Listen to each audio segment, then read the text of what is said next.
नमस्कार, स्वागत है आपका नेशनल खबर पर। जैसा कि आप जानते हैं कि असदुद्दीन ओवैसी इस वक्त एक मिशन पर हैं और उनका मिशन है पूरे हिंदुस्तान में फ़िरका परस्त ताकतों को निस्ता नाबूद करना। लेकिन इस बारे में मेन स्ट्रीम मीडिया कोई ख़ास बातें करता नहीं है। उनके मैसेज को हमेशा गलत तरीके से दिखाया जाता है। और एक ख़ास बात क्या है कि हम जैसे जो सराहत सलाफ़ी हैं, जो दिखलाने की कोशिश करते हैं, उनकी इतनी ताकत नहीं है, इतने लोगों तक पहुंच नहीं पाते, शेयर भी नहीं होते हमारे वीडियो इतने। तो आशा करता हूं कि आप न सिर्फ इस चैनल को देखेंगे बल्कि इसे शेयर भी करेंगे। अब सबसे बड़ी बात क्या है कि हिंदुस्तान में एक मुसलमान को जो है रिप्रेजेंट करे और वो एक जो है अपने आप में एक मुहिम चलाए, ऐसा हो नहीं सकता। इसीलिए असदुद्दीन ओवैसी को महागठबंधन के जो एक टेबल जैसी बनती है उसे बैठने के लिए कभी भी मौका नहीं मिलता। असदुद्दीन ओवैसी जो हैं वो अपने आप में एक बहुत मेरे ख्याल से बड़े नेता हैं। और जो एक लिबरल सर्कल के बीच में जो बात होती है, जो ये तमाम सो कॉल्ड सेकुलर लोग हैं, वहाँ पर असदुद्दीन ओवैसी को भी जो है एक फ़िरका परस्त व्यक्ति दिखाया जाता है जो मुसलमानों के लिए काम कर रहा है। क्योंकि इसी से कांग्रेस और ये तमाम जो महागठबंधन की पार्टियां हैं, लोकल पार्टियां हैं, जो कि मुसलमानों के वोट को एक वोट बैंक के जैसा इस्तेमाल करती हैं, वो इन्हें बाहर रख करके एक ही चीज़ करती हैं, सिर्फ आरएसएस और संघ परिवार का फ़ायदा। कांग्रेस जो है 1937 के जो प्रोविंशियल इलेक्शन थे उसको जीता। मौलाना आज़ाद ने जो है लिखा कि उस समय जो है सैयद महमूद जो थे वो बनने वाले थे हिंदुस्तान के चीफ मिनिस्टर, बिहार के चीफ मिनिस्टर। लेकिन उस वक्त जो है ये कहा गया कि जो मुसलमान हैं उनका एक अलग चीफ मिनिस्टर नहीं बनाया जा सकता है। तो राजेंद्र प्रसाद ने भी ये बात कही थी, इसलिए जो है जब निकली पूरी बात तो वहाँ पे कृष्णा सिन्हा को बना दिया गया चीफ मिनिस्टर।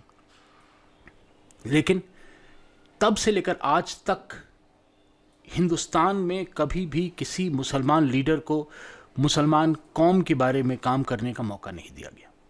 उन्हें यूज़ किया गया एक नॉर्मल से जो है रबर स्टैम्प के जैसा। और नेशनलिज्म कहिए, चाहे कांग्रेस का कहिए जो कि आज़ादी के बाद आया था, या उस नेशनलिज्म की बात कीजिए जो कि बाबरी मस्जिद की शहादत के बाद से शुरू हुआ बीजेपी का। इन तमाम चीज़ों को अगर आप देखिएगा तो इस नेशनलिज्म में कहीं भी कोई मुसलमान लीडर की जो है कोई जगह नहीं थी। और तमाम लीडरान जो कि मुसलमानों के वोट को कमांड करते थे, जिन पर पड़ता था वोट, उनके लिए मुसलमान जो है एक आसान सा जो है वोट बैंक होता था, जिसके बारे में 4 जुमले कह दीजिए और मुसलमान आपके लिए वोट कर देगा। अभी भी जो है ये माहौल बदला नहीं है। इस वक्त जबकि बंगाल में बीजेपी को हराना निहायत ही ज़रूरी है, उस वक्त भी गठबंधन जो बने हैं उसमें किसी भी व्यक्ति ने कभी नहीं सोचा कि असदुद्दीन ओवैसी को बुला लिया जाए। यहाँ तक कि बसपा और सपा साथ आ सकती है, एक दूसरे के खून की प्यासी, एक दूसरे के लीडरान पर हमले करवाने वाली, लेकिन इन दो पार्टियों के अंदर इतनी कुव्वत नहीं है कि एक दफ़े जो है पूरी तरह से पॉलिटिकल जो कि हम लोग का माहौल है उसे देख करके असदुद्दीन ओवैसी को बोले कि आइए आप भी हमारे साथ शिरकत कीजिए मिल करके महागठबंधन। ये एक बहुत मुश्किल चीज़ है। और जब भी मैं एक और बताऊं कि ऐसा नहीं है कि हिंदुस्तान में मुसलमान चीफ मिनिस्टर नहीं बनते हैं, या मुसलमान प्रेसिडेंट नहीं बनते हैं, या मुसलमान चीफ जस्टिस नहीं बनते हैं। तमाम हर जगह पर जो है मुस्लिमों का अच्छा खासा रिप्रेजेंटेशन रहा है। लेकिन ये प्रॉब्लम क्या है कि उनके हाथ में सही मायने में ताकत नहीं जाती है। वो एक अकेली आवाज़ बनकर के रहते हैं, और कई बार तो वो आवाज़ भी नहीं होते हैं, वो सिर्फ एक चेहरा होते हैं। बीजेपी के पास भी मुस्लिम लीडर हैं, लेकिन उन मुस्लिम लीडर्स के पास जो है अपनी ही जमात के लिए काम करने का कोई मेरे ख्याल से ना तजुर्बा है और न ही इस तरह की कोई जो है जहनीत है कि वो आगे जाकर के भी काम करें। तो ज़रूरी क्या है? पहली चीज़ तो कि मैं ये नहीं मानता कि असदुद्दीन ओवैसी मुसलमानों के लीडर है। मैं ये मानता हूँ कि वो दबे पिछड़े वर्ग को जो है आगे ले जाने का काम करेंगे। आप देखिए कि उनका जो 2-3 चीज़ों जिस पर कि बहुत ज़्यादा उनका तवज्जो रहा है, मैं बार बार अपने हर वीडियो में कहता हूँ, आप सुनते ही हैं मुझे, कि वो एजुकेशन पर बहुत ध्यान देते हैं। वो जो है लोगों की जो एक हुकूक होते हैं, जो हुकूक दिए हुए हैं हमारे आईन ने, उन हुकूक को बचाने की कोशिश करते हैं। अब सबसे बड़ी बात क्या है कि हिंदुस्तान में जब तक ये जर्नलिस्ट हैं तमाम जो तिलक देख करके बोल दें कि यह आदमी हिंदू परस्त है, और दाढ़ी देख करके बोल दें कि यह आदमी मुसलमान परस्त है, तब तक जो है हिंदुस्तान का कुछ नहीं होगा। जितने सलाहियों को आप देखिए वो तमाम जो है अपने एजेंडा के साथ चल रहे हैं, वो एंटी मोदी हैं। उनका कोई लेना देना जो है किसी के प्रो जाने का नहीं है, वो आपकी तरफ या मेरी तरफ नहीं है।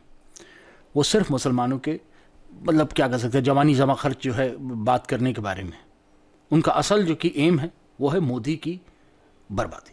लेकिन जब तक हम जो है एक लीडर या एक पार्टी की बर्बादी से आगे निकल करके ये नहीं सोचें कि किस तरह से एक दूसरी कौम का भला होगा, कुछ मुमकिन नहीं। और ऐसे में मैं आपसे एक इल्तिजा करूंगा कि आप जो है इस वीडियो को शेयर करें, इस वीडियो को लाइक करें, हमारे चैनल के बारे में लोगों को बताएं जहाँ पर जा कर के कि भाई ये वो जगह है जहाँ पर बात की जाती है लॉजिक के साथ। मैं आशा करता हूँ कि आने वाले दिनों में आप हमारा साथ देंगे, हमारी आवाज़ दबने नहीं देंगे, हमारी आवाज़ खोने नहीं देंगे। मैं लेकर के आता रहूँगा इसी तरह की चीज़ें। मैं अभी तो ये सवाल कर रहा हूँ सबसे कि आप ये सोचिए कि क्यों महागठबंधन के बाहर रखा जाता है ओवैसी को, इससे किसका फ़ायदा है? जो बार बार कहते हैं कि ओवैसी बी टीम है बीजेपी की, क्या वो बीजेपी की मदद नहीं कर रहे हैं ओवैसी को एक तीसरी ताकत के रूप में खड़ा करके? ओवैसी तीसरी ताकत नहीं है, ओवैसी को दूसरी ताकत होनी चाहिए और बाकी तमाम लोगों को इनके साथ आकर के मिलना चाहिए। मिलता हूँ एक और तकरीर के साथ कुछ देर बाद, तब तक के लिए इजाज़त, धन्यवाद।